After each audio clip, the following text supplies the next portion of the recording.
Chapter 4, Smallpox in North America until 1763.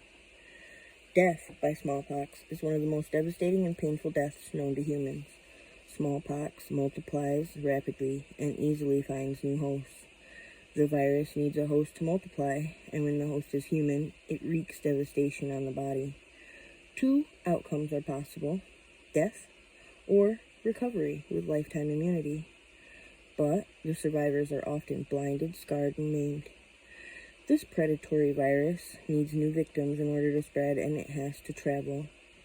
The old world diseases of cholera, plague, yellow fever, mumps, malaria, influenza, typhus, scarlet fever, and whooping cough accompanied the smallpox to decimate the indigenous peoples of America for 2.5 centuries before 1763. Once the smallpox is introduced into the population, it spreads on its own. The usual spread of infection is through tiny infectious droplets in the air or touching something that is infected. In describing how George Washington contracted smallpox, Elizabeth A. Fenn writes, "Even scabs and dried out body secretions can transmit smallpox." This statement is extremely important in relation to the transmission of the Arbor Croche infection, which was probably on scabs contained in the box given by the British to the Odawa. Fenn goes on to say, variola can survive for weeks outside of the human body, carefully stored. It retains its virulence for years. This form of transmission would have enabled an insulated box to be carried by the Odawa in their canoes from Montreal to the Arbor Croche.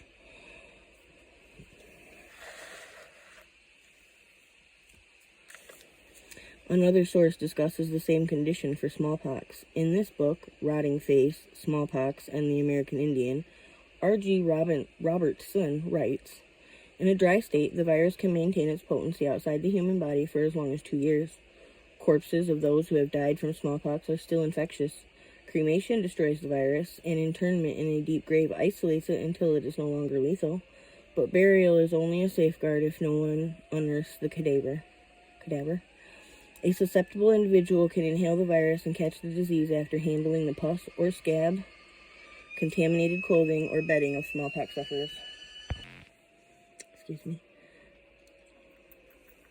It is also possible to contact the disease from the dead bodies of smallpox victims or from their winding sheets. Although dry smallpox pus and scabs can remain potent for many months, especially in cool, arid climates, the variola virus can only propagate with man. Non-human animals are not carriers. American Indians frequently died before the telltale signs appeared, according to eyewitness accounts. This deadly form of smallpox, variola, was the one that decimated the Native Americans. After a few days, the fever lessens, and the victims often think they have just had the flu. But on the 4th day, the fever again reappears. The smallpox sores are in the mouth, throat, and nasal passages. This is the time when the disease is at its most contagious, before it is visible to anyone in contact with the victim. Then the disease settles in and appears within 24 hours as a rash of pustules on the skin, with hemorrhaging under the skin that causes bleeding from the mouth, eyes, nose, and other orifices. If the pustules run together, the prognosis is not good. If they are separate, the chances of living are better. The burst pustules have a horrible smell. Then the scabs form after 2 weeks. Sometimes all of the skin will be pulled off, as William Bradford describes with the Narragansett Indians in 1634. They lie on their hard mats, the pox raking and matering and running one into another, their skin cleaving by reason thereof, and the mats they lie on, when they turn them, a whole side will flee off at once. So I assume that means they rip the skin off with it. Death usually comes after 10 to 16 days. The survivors have a drop in the fever, and the scars form over the drying pustules.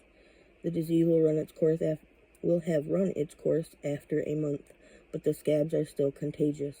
If someone were planning a biological attack, these scabs could be scraped off and put into containers. Many survivors are blinded and scarred for life. A result is that those that are survivors are immune to smallpox for life. Smallpox claimed the lives of New World peoples who had no immunity. In another report, William Bradford wrote that variola attacked the Indians of the Connecticut River Valley in 1633 to 34. It caused such a mortality that of 1,000, above 900 and a half of them died, and many of them did rot above ground for want of burial.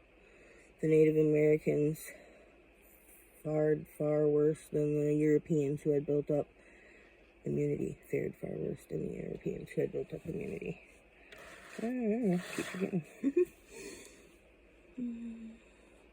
Some scholars think that the Native Americans were more vulnerable to the disease because of their culture and nursing care. The use of sweat lodges and then jumping into cold streams was really no more extreme than the European use of fast bloodletting and vomiting, which were more extreme than the use of sweat lodges. But the scientific answer of genetics may be the most pervasive answer to the vulnerability of the American Indians. Since neither smallpox nor immunity to it had developed in North America as it had in Europe, the natives were vulnerable. Unlike in Europe, where the population were more concentrated, with the wider spaces of the American continent and the distances to travel did not ensure the protection of each new generation after the one that had experienced the onslaught of smallpox. The British and Euro-Americans were familiar with the practice of inoculation, therefore they also knew how to remove scabs to spread smallpox. The following description of inoculation in Elizabeth Fenn's book explains the source of their knowledge. Inoculation offered the risky alternative to a life of fear.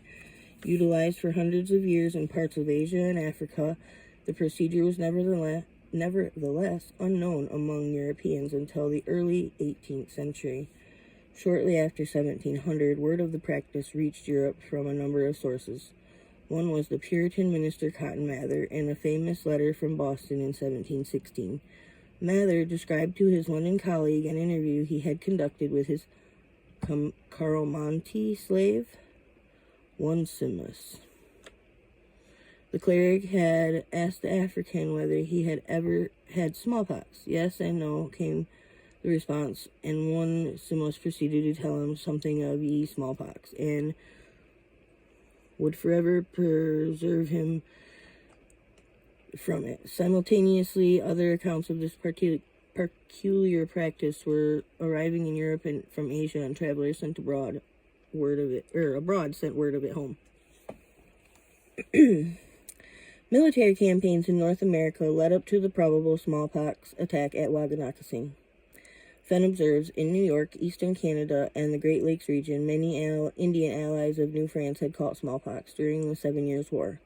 Many others had suffered from it in 1763 in the Ohio country, where British soldiers tried to spread the disease among their enemies during Pontiac's revolt. The fact of the spread of Excuse you, kitty. Excuse me. The fact of the spread of smallpox by the British soldiers in Ohio in 1763 was accepted, while the same fact is discounted in the Arbor-Croce account, ? One was recorded by British observers and the other by an American Indian who was writing in his second language, which was English.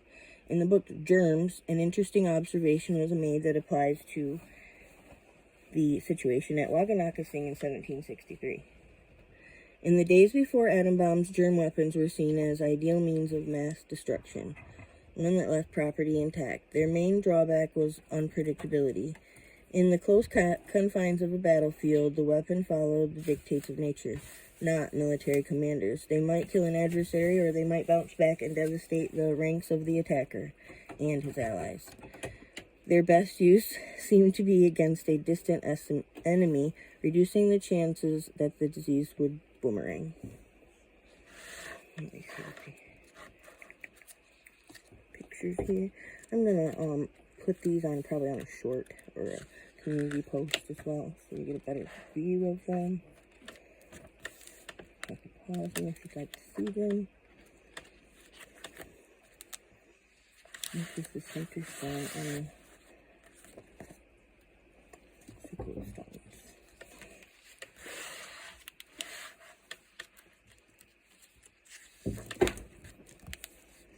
Right.